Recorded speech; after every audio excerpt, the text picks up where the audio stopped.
मेरो नाम थानेश्वर लेखको अहिलेको कञ्चनपुर क्षेत्र नम्बर 3 प्रतिनिधि सभाको उम्मेदवारी दिएको छु मैले।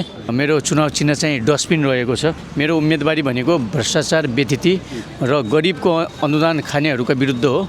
यो चुनाव चिन्ह कुन आधारमा चाहिँ तपाईँले रोज्नुभयो? किनभने छापै दिउँ भन्दा पनि डस्टबिन पो छ भन्ने हुन्छ। होइन, यसो यसमा के छ भनेपछि बुझ्नको लागि कसरी बुझौँ भनेपछि डस्टबिनमा छाप हान्ने होइन, अनि यो भित्र चाहिँ भ्रष्टाचारी व्यतिथिहरूलाई हाल्ने के, यसरी बुझ्दा हुन्छ क्या सबैले।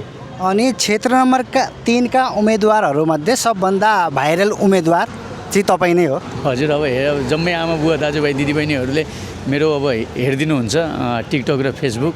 तपाईँको उम्मेदवारी दिने कारणहरूमध्ये तपाईँ सस्तो लोकप्रियताको लागि उम्मेदवारी दिनुभयो अथवा कसैको परिचालनमा कुनै तपाईँ जस्तै जोसिलो युवाको भोट काट्न तपाईँले उम्मेदवारी दिनुभयो, या त तपाईँले पनि सागर ढकालको जस्तै अहिले बेस बनाएर राखौँ र पछि आउने निर्वाचनमा चाहिँ कसै पार्टीको नजर म माथि पर्छ कि भन्ने उद्देश्यले चाहिँ तपाईँले उम्मेदवारी दिनुभयो। कुन चाहिँ सही होला? मैले उम्मेदवारी कुन हिसाबले दिएँ भनेपछि यहाँको अब तपाईँको व्यतिथिहरू हेर्नुहोस् होइन, म विगत 6 वर्षदेखि म आफै बेरोजगारी छु।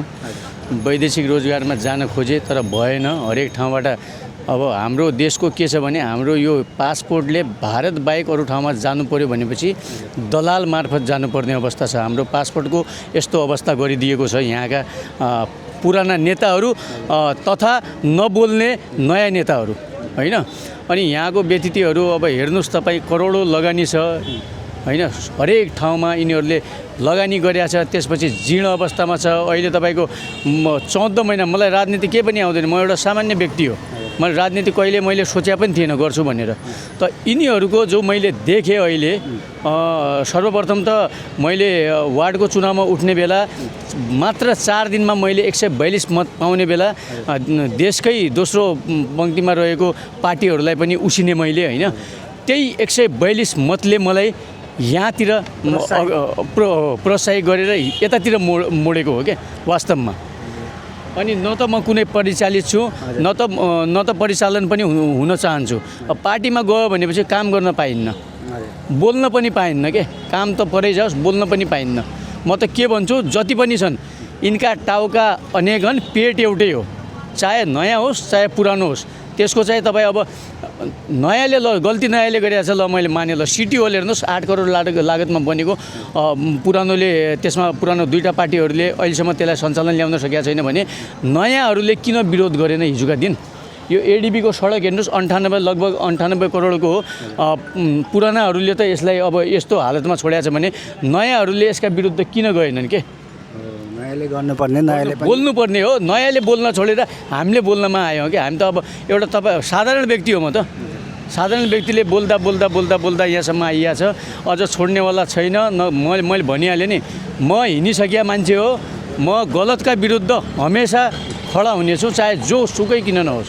म एउटा खाडीमा काम गर्ने युवा हो र मसँगै 15 लाख जो खाडीमा घाम खाएर काम गरिरहनु भएको छ उहाँले फर्काउने चाहिँ मेरो अभियान हो।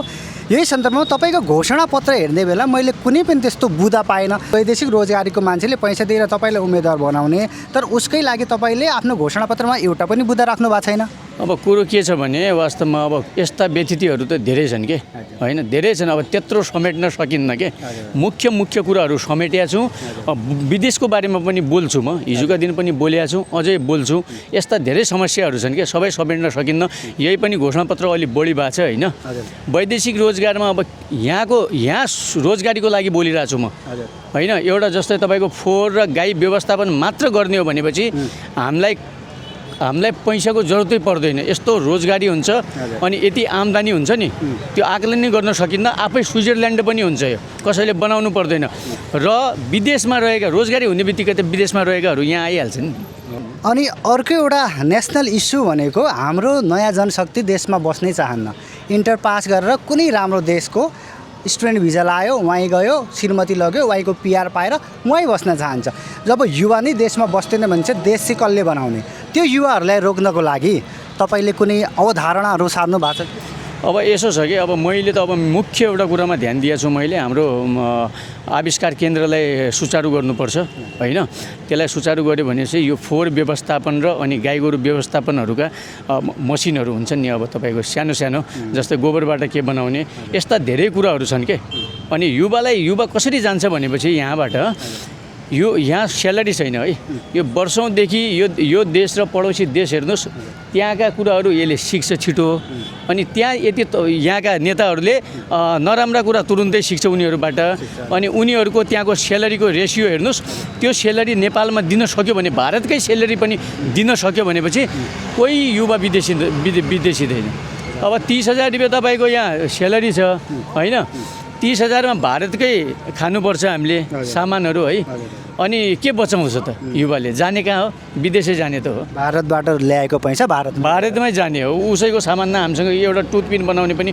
छैन भन्छन् हो त्यस्तै त्यो हाम्रो के अरे आविष्कार केन्द्र छ त्यसलाई लगाए टुथपिन बनाउने मसिन बनायो कति 50,000 रुपियाँ लागतमा एउटा मसिन बन्ला सानो ती मसिनहरू कता छ त अब दिनुपर्ने तपाईँको अनुदान दिनुपर्ने यता कस्तो छ भनेपछि एउटा सडकमा बसेको व्यक्तिले कपडा फाटेको कपडा सिउनेलाई अनुदान पाउँदैन यता पुँजीपति जोसँग 4 बिघा 5 बिघा जग्गा छ जो एकदम सम्पन्न छ तिनीहरूले पावरका भरमा अनुदान पाउँछन् त्यही अनुदानका विरुद्ध हो मेरो यो उम्मेदवारी मैले तपाईँको भिडियो हेरेँ जसमा तपाईँले लागु औषधको विरुद्धमा भिडियो बनाउनु भएको थियो र लागु औषधको सिरिन्जहरू फालिएको तपाईँले दृश्य देखाउनु भयो तपाईँले दृश्य मात्रै देखाएर भ्युज तान्नुभयो तर त्यो दृश्यलाई कुनै सम्बन्धित ठाउँमा जिपरका होस् या प्रशासनमा होस् देखाएर उजुरी हाल्ने काम गर्नुभयो अथवा ध्यान आकर्षण गर्ने काम गर्नुभयो यसो छ सर अब नेपालमा उजुरीको सन्दर्भमा चाहिँ धेरै अर्कै कुरा छ होइन म एउटा स्वतन्त्र एक्लै व्यक्ति हो मलाई कसैले टेर्न पनि टेर्दैन मेरो मसँग भएको भने यही हो यही मोबाइलबाट मैले गरिरहेछु बिस्तारै हुन्छ भइरहेछ मैले बोल्दै त्यहाँ हेर्नुहोस् अहिले 14 महिना भयो अहिले आएर अब चुनावको माहौल हो कि के भएर हो अलिकति सुधार भएको छ होइन अनि अर्को कुरा त लागु पदार्थ सेवनकर्ताहरूलाई त म एकदम बिरामी मान्छे भन्छु उहाँलाई हामीले सहानुभूति माया गर्नुपर्छ होइन उहाँहरूलाई माया गर्नुपर्छ उहाँहरू कुन हिसाबमा लतमा फसे कहाँबाट फसे मेन तस्करहरूलाई चाहिँ कारबाही गर्नुपर्छ सामाजिक सञ्जालको माध्यमबाट पनि सुधार गर्न सकिन्छ एक्लै मान्छे एक्लै मोबाइल र एक्लै माइक बोकेर हिँड्ने मान्छेले पनि सुधार गर्न सकिन्छ भन्ने चाहिँ तपाईँ एउटा उदाहरण बन्नुभएको छ त्यसको लागि चाहिँ म तपाईँको सराहना गर्दछु र तपाईँको यो पालिको चुनाव परिणाम पनि सकारात्मक होस् तपाईँको समयको लागि धन्यवाद धन्यवाद सर